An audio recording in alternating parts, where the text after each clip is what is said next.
تمہیں پچھلے زمانے کے ایک ایماندار نوخیز ولی اللہ کی بات سناؤں.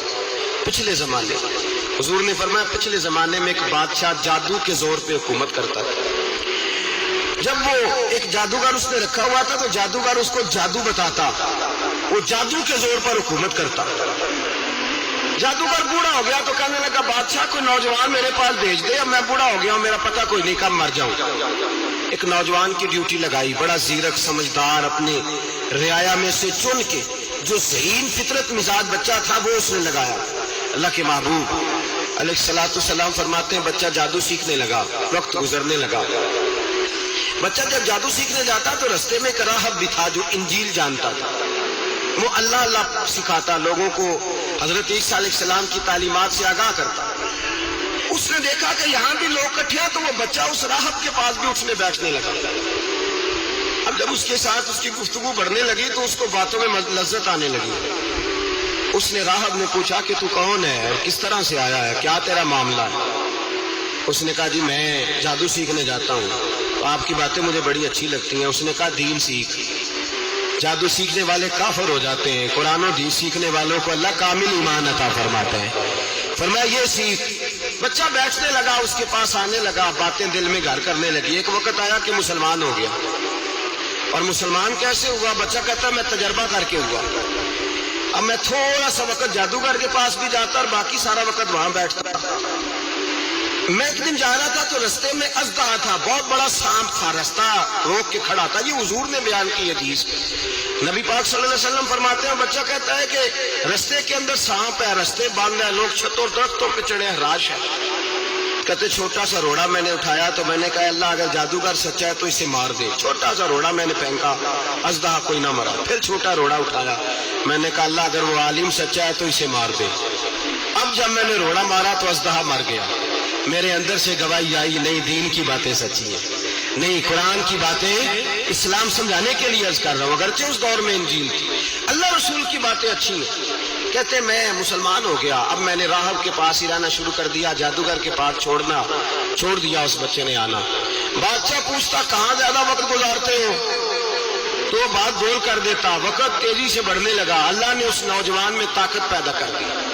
اب وہ اس کے اندر نا اللہ نے توانائی روحانیت پیدا کر دی. یہ بھی جوان ہے, 14-15 سال عمر ہے. اللہ نے اب جو بیمار بھی آتا وہ دعا کرتا تو اللہ صحت عطا کر دیتا.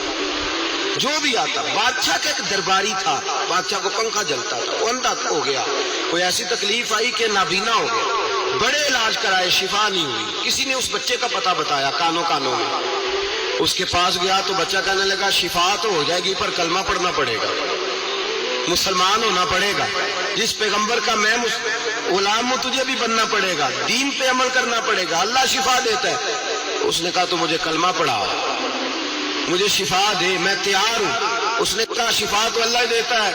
اس نے اللہ تبارک و تعالیٰ کا ذکر کر کے دعا مانگی. یہ مسلم شریف میں حدیث ہے, طبرانی میں موجود ہے.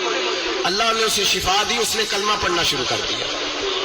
یہاں ایک نقطہ لکھا ہے ہمارے علماء نے, کہتے ہیں جب اللہ ولایت عطا کرتا ہے نا تو یہ سفید بالوں والے کا حصہ نہیں ہوتی. اگر جوانی میں کوئی آدمی توبہ کر کے تصوف کے رستے پہ چلتا ہے تو سب سے زیادہ ولایت اللہ اسے عطا فرماتا ہے. سب سے زیادہ ولایت اس کے پاس ہوتی ہے. ابھی اس کے بال کالے ہیں, چڑھتی جوانی ہے, دعا کی تو اللہ نے, اور حدیث پاک میں موجود ہے کوڑے آتے تو شفا یاب ہو جاتے, اندھے آتے تو شفا یاب, برس والے آتے تو اللہ سے دے. جوان ہے. بادشاہ کے پاس وہ واپس گیا, وہ جو آدمی جس کی آنکھیں ٹھیک ہوئی تھی. بادشاہ نے پوچھا کہ کیسے شفا ملی, تو کہنے لگا میرے رب نے شفا دی. بادشاہ سجدے کراتا تھا, اپنے آپ کو منواتا تھا معاذ اللہ. کہنے لگا میرے علاوہ کون رب ہے؟ اس نے کہا وہی رب ہے جس نے تجھے پیدا کیا ہے, اور وہی رب ہے جس نے مجھے اندھے کو آنکھیں دی ہیں, وہی ہے میرا مالک. کہا اچھا تو مجھے نہیں مانتا؟ کہا نہیں میں اپنے رب کو مانتا ہوں. بادشاہ نے اسے سزا دی, ستایا. اس نے بچے کا پتہ بتایا, پھر بچے کو بلا کے ستایا تو اس راہب کا پتہ بتایا. راہب بھی قتل ہو گیا, نابینا بھی قتل ہو گیا. بادشاہ نے کہا سپاہیوں سے اس بچے کو لے جاؤ اور پہاڑ کی چوٹی پہ جا کے نیچے پھینکو تاکہ مر جائے. بچہ پہاڑ کی چوٹی پہ گیا تو ہاتھ اٹھا کے کہنے لگا یا اللہ میرے لیے نہیں اپنے لیے, میرے لیے نہیں اپنے لیے انہیں اپنی قدرت کے جلوے دکھا. میرے لیے نہیں، اللہ کے بندے اپنی جان بچانے کی دعائیں نہیں مانگتے، اپنے لیے انہیں اپنی قدرت کے جلوے دکھا یہ دعا مانگی، جتنے لوگ ساتھ آئے تھے وہ سارے زمین پہ گرے اور سب مر گئے، پہاڑ سے گر کے مر گئے۔ بچہ واپس سیدھا بادشاہ کے پاس کہنے لگا لو بھائی میرے رب نے مجھے بچا لیا ہے۔ جوان کا ایمان دیکھو، میرے رب نے مجھے، بولو میرے اللہ نے مجھے ایمان کی گواہی دے رہا ہے، میں بچ گیا ہوں، تو جھوٹا ہے، میرا رب سچا ہے۔ اس نے کہا لے جاؤ اس کو دریا میں، کشتی میں بٹھاؤ، بیچ دریا کے جا کے دھکا دے دو۔ بیٹھے کشتی میں، دریا کے بیچ گئے، اور جب جا کے وہاں اس کو دھکا دینے لگے تو اس نے کہا اللہ میرے لیے نہیں اپنے لیے انہیں اپنی قدرت کے جلوے دکھا۔ بس ایک طوفان سا آیا، جتنے سپاہی ساتھ آئے تھے ڈوب کے مر گئے۔ وہ بچہ اٹھا اور سیدھا پھر بادشاہ کے پاس، اسی کے پاس کہنے لگا لو بھائی میرے رب نے مجھے بچا لیا ہے، تیرے پاس آیا ہوں۔ وہ کہنے لگا تو کیا مصیبت میرے گلے پڑ گئی ہے، کیسے جان چھوٹے گی؟ تو بچہ کہنے لگا اگر تو مجھے باندھے درخت کے ساتھ اور سارے ملک کو بلائے، لوگوں اکٹھا کرے، پھر تو مجھے تیر مارنا، میں تجھے بتاؤں گا کیسے مارنا ہے، میں مر جاؤں گا۔ اللہ کا بندہ نوجوان ایمان دیکھو، مرنے کے طریقے بتا رہا ہے، میں تجھے بتاؤں گا میں کیسے مروں گا۔ یہ بات کہی، بادشاہ نے سارا مجمع جمع کیا، ملک سارا باہر آ گیا، درخت کے ساتھ باندھ دیا۔ کہنے لگا بھائی لوگوں یہ مجھے مارنا چاہتا تھا، مار نہیں سکا، اب میں اسے بتانے لگا ہوں کہ میں کیسے مروں گا۔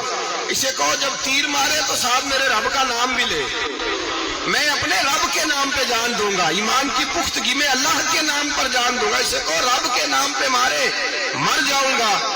بادشاہ نے اللہ کہہ کے تیر مارا، پیشانی میں لگا، بچے کی روح پرواز کر گئی، جتنا مجمع کھڑا تھا سارا کلمہ پڑھ کے مسلمان ہو گئے، سارے مسلمان ہو گئے، سارے۔ میرے رسول پاک سید عالم صلی اللہ علیہ وسلم نے نوجوانوں کو بتایا جب تمہارے اندر ایمان کی قوت آئے گی تو اللہ تمہاری مدد کرے۔